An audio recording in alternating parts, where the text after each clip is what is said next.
قال رسول الله صلى الله عليه وسلم من كان يؤمن بالله واليوم الآخر فليقل خيرا أو ليصمت ومن كان يؤمن بالله واليوم الآخر فليكرم جاره ومن كان يؤمن بالله واليوم الآخر فليكرم ضيفه রসুলুল্লাহ সাল্লাল্লাহু আলাইহি ওয়াসাল্লাম বলেছেন, যে ব্যক্তি আল্লাহ ও কিয়ামতের দিনের প্রতি ঈমান রাখে সে যেন কল্যাণকর কথা বলে অথবা চুপ থাকে।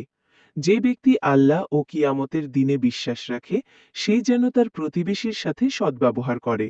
আর যে ব্যক্তি আল্লাহ ও কিয়ামতের দিনে ঈমান রাখে সে যেন তার মেহমানের সম্মান করে।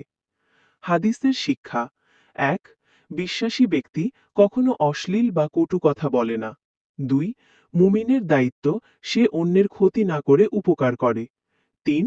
প্রতিবেশীকে ভালোবাসা ও তার অধিকার আদায় করা ইসলামের গুরুত্বপূর্ণ শিক্ষা। ৪. অতিথিকে সম্মান করা ইসলামের একটি মহৎ গুণ।